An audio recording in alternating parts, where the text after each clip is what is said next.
Okay, let's keep talking about data definition and some of the other concepts that you're going to be needing for completing the first assignment.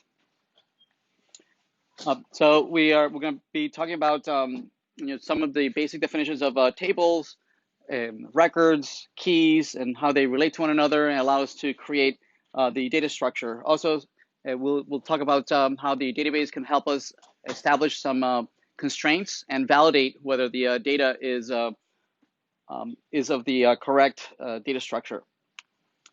First, we already talked about tables as a means of collecting data in terms of records, each record having multiple fields, and each field having different data types.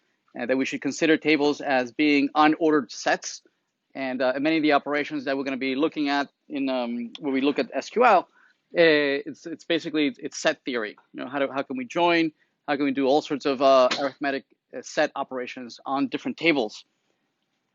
We are going to set up a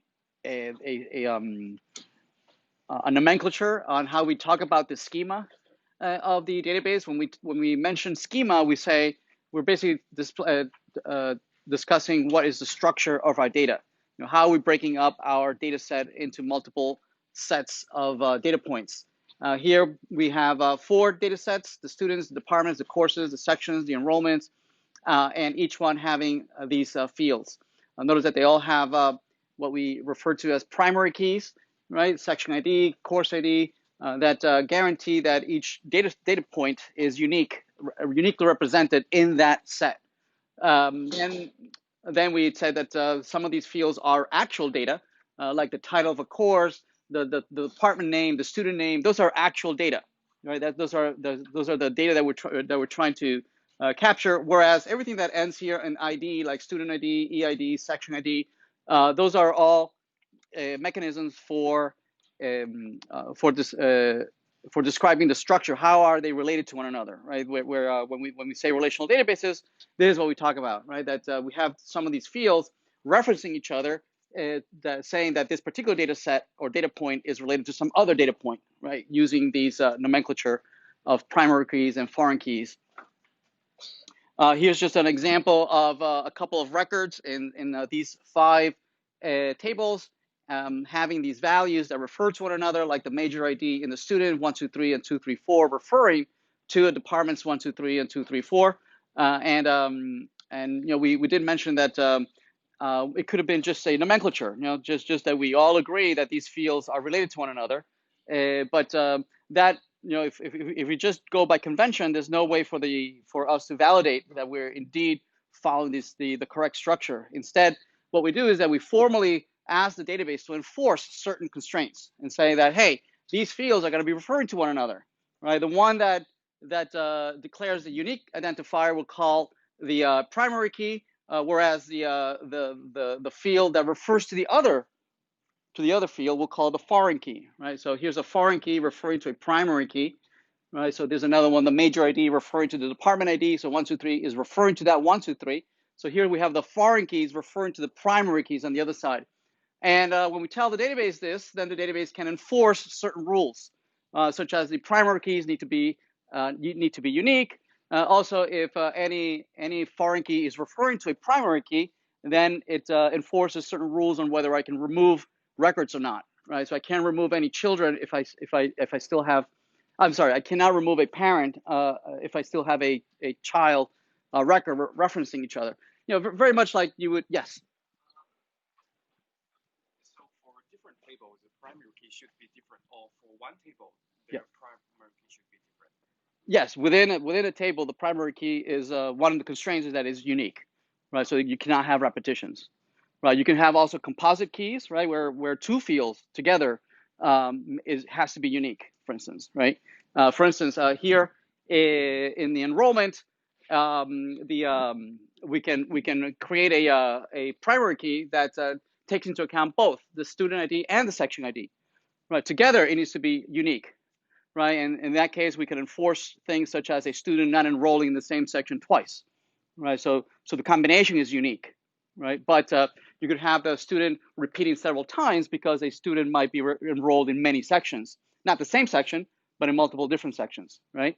Also, the section ID here might be also repeating multiple times because a particular student might be enrolled in multiple sections, right? Not the same section, but in multiple sections, right? Or you can have many students enroll in the same section, right?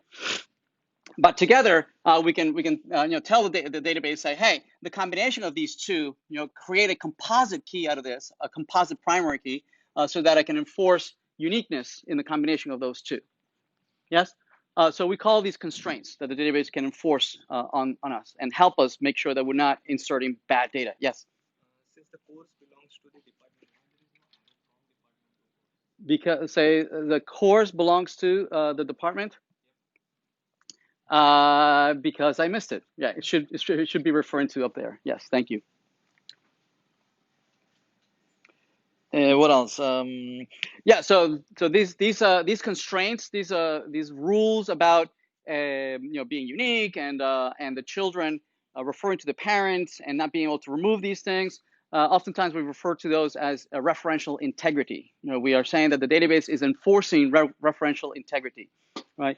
They're not unlike rules that we might enforce in a file system, where you have a directory that contains files inside, and if the directory contains files, then the file system enforces the rule that you cannot remove the directory if the directory has files inside. Yes. And unless you override certain rules, it says, are you sure that you want to recursively remove everything under the directory? Same thing here, right? The database, by establishing these constraints, enforces certain rules, just like it can enforce that certain things have to be numbers, certain things have to be dates, certain things have to be strings, and so on and so forth. Yes. So all these constraints together help us, write better databases. Just like strongly typed languages like Java, enforces their data types, and in that way it can allows us to much easier find errors early on, right, at compile time, as opposed to relying on languages that are weakly typed like JavaScript, that make it much harder to do validation, right? And that at runtime, at compile time, instead you have to rely this on runtime errors to find any bugs. It's much easier if we bring in validation as early as possible into the development cycle. Another aspect of this is that we have decided to break up the data into these 5 different tables. So there was some thinking that went into us deciding that these were the 5 tables that we wanted to break up the data, right? We could have instead decided that, hey, why break the data at all? It could be just one big Excel spreadsheet that I have all the columns, right, of everything I want to capture, right? The student names, the courses, the sections, the departments, who's enrolled in where. And if you go about that, you'll start realizing that there's a lot of repetition, a lot of data that is being repeated over and over and over. And so that's one of the things that we want to avoid, since if you have data redundancy, there's no way for us to enforce certain things to be unique, right? So we could inadvertently introduce inconsistency, where we either misspell something and there's no way for us to validate and enforce that certain things have to be of a particular value. So redundancy breeds inconsistency. So we decided to, instead of having one big spreadsheet, we broke it up into multiple spreadsheets, right? Multiple tables that then refer to one another. An example that I always like to do is, imagine you're at a mall and you're doing a poll and retrieving, and you have asking folks about whatever, but you have folks fill out a form and in a spreadsheet, and then a whole family comes along and they have to fill out first name, last name, whatnot, and their address. And if it's one person, that's fine, right? It's just one unique person. But what if a whole family comes along and they all live in the same address? You would have to have perhaps 5 folks that live in the same address and repeatedly type in that address, and so that address you could misspell from one address to the other. Do they really live in the same place?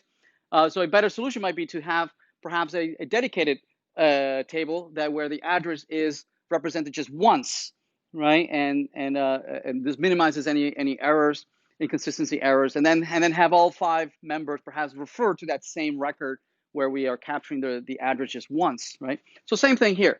the mechanism or strategy by which you decide to split one large data set into multiple smaller data sets is called normalization, right? And there's a whole huge set of strategies that go along with that, and there's a whole lecture dedicated to that on how do you go about doing this. Null values in a